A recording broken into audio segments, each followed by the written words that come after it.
बिस्मिल्लाहिर्रहमानिर्रहीम, अस्सलाम वालेकुम नाज़रीन। आपका मेज़बान मोहम्मद रिजवान आजिज़ आपके सामने हाज़िर है। और नाज़रीन, आज हम बात करने जा रहे हैं जी लाहौर के इंतहाई मशहूर केस, जिसमें एक माँ और बेटी पहले अगवा होती हैं और बाद वो जो अगवा का केस है वो कत्ल के केस में बदल जाता है। और उस केस में जो उस औरत का शौहर और बच्ची का वालिद था, डीएसपी उस्मान हैदर, वही इसमें मुजरिम बनता है। इस हवाले से पुलिस ने जब कार्रवाई का आगाज किया तो मुख्तलिफ जो चीजें हैं वो उस्मान हैदर साहब को मुजरिम बनाने के लिए बतौर सबूत सामने आती गई। सबसे बड़ा सबूत जो उस्मान हैदर साहब के खिलाफ सामने आया जी, वो था उनका वकूआ की रात 5 घंटे तक मोबाइल फोन का बंद रहना, जिसकी वजह से पुलिस को जो शक है वो डीएसपी साहब के ऊपर हुआ। और दूसरी वजह जो है, उसके बाद जब फ्रांसिक करवाई गई, उनके घर का फ्रांसिक करवाया गया, उनकी गाड़ी का फ्रांसिक करवाया गया, तो गाड़ी और घर में खून के धब्बे पाए गए, जिससे जो शक है वो यकीन में बदलता गया। जो एसपी इन्वेस्टिगेशन है जी, अयाज हुसैन साहब, उन्होंने कहा कि उस्मान हैदर साहब ने 18 अक्टूबर को मुकदमा दर्ज करवाया कि उनकी बेटी और बीवी जो है वो 27 सितंबर की रात से घर से गायब है और अभी तक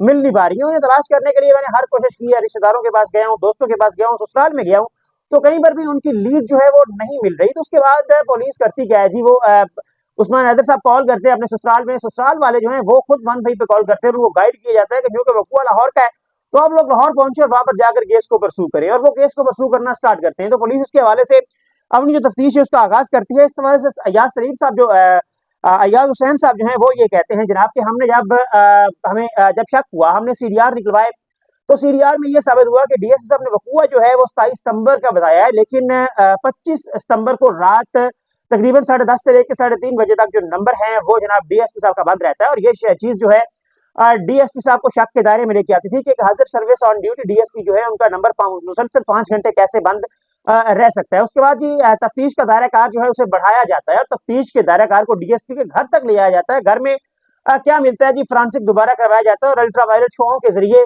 पूरे घर का मुआयना किया जाता है। तो बेसन में और बेडरूम में और वॉशरूम में भी खून के धब्बे मिलते हैं, जो कि बहुत छोटे धब्बे थे, लेकिन अयाज हुसैन साहब कहते हैं कि वो उनके लिए काफी अहम सबूत थे। उसके बाद अहम मोड़ इस केस में तब आता है जब अयाज साहब जो है वो कहते हैं कि हमने उनकी गाड़ी का जो है वो फ्रांसिक करवाया। कवर तो धुल चुके थे, लेकिन इसके बावजूद गाड़ी के अंदर जो है वो खून के धब्बे जो हैं वो मौजूद थे। उसके बाद जी वो कहते हैं जी अयाज हुसैन साहब, उन्होंने कहा गाड़ी की सीटों से मिलने वाले खून का डीएनए समिया और खनसा के साथ मैच कर चुका था और इस केस में ये एक अहम सबूत था। उसके बाद सीडीआर के दर्जे से मुलजिम को शक नहीं पड़ा था। जिस वक्त हमने उसकी गाड़ी का फ्रांसिक किया तो उन्हें शक हो गया। अब इसमें से शवाहिद निकल आएंगे।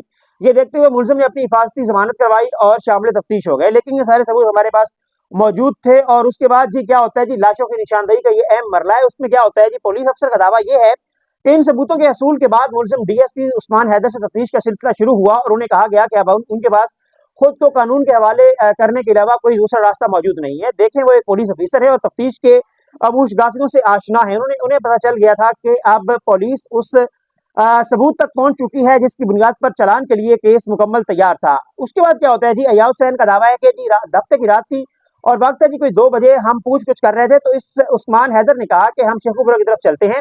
मैं खुद अपनी टीम लेकर और मुलजिम को साथ लेकर निकला। काफी धुंध थी रात को। मैंने 3 बजे मोटरवे खुलवाई जो कि धुंध की वजह से बंद थी।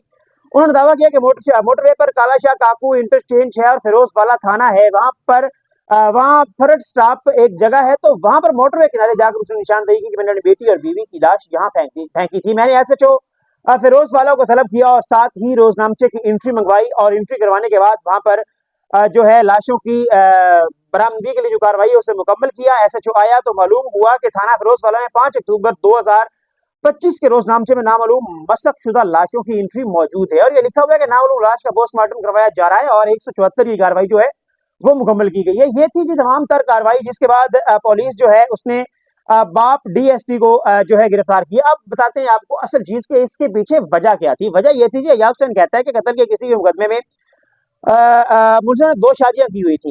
कहते हैं जी फिल वक्त तफ्तीश में दूसरी फैमिली का कोई किरदार सामने नहीं आया और मुलजिम जो है और उसके अहले खाना पहले फैसलाबाद में भी रहते थे। 2-3 बरस पहले ये मुंतकिल हुए लाहौर में और तब से उनके घरेलू मामला, नाचाकी और तशद्दुद के वाकयात जो हैं वो तवात्तुर से चल रहे हैं। और इसी तशद्दुद और घरेलू लड़ाई की वजह से जो डीएसपी उस्मान हैदर है उसने अपनी बीवी और बेटी को कत्ल किया और कत्ल करने के बाद उनकी लाशें मसक करके शेखुपुरा के इलाके में उन्हें फेंक दिया, जो कि बाद में बरामद हो चुकी है। ये थे जी तमाम हकायक इस केस के और तमाम तफसीलात जिससे हमने आपको आगाह किया। अब आपको इसमें अगर कोई कमजोरी लगे, कोई कमी लगे या कोई आपकी तरफ आपको लगे कि तफसीलात कुछ ऐड करने वाली इसमें रह गई हैं, या आपको आप क्या समझते हैं, क्या सोचते हैं इसके ऊपर, आपने इसका इजहार कमेंट सेक्शन में लाजमी करना है। तब तक के लिए दीजिए।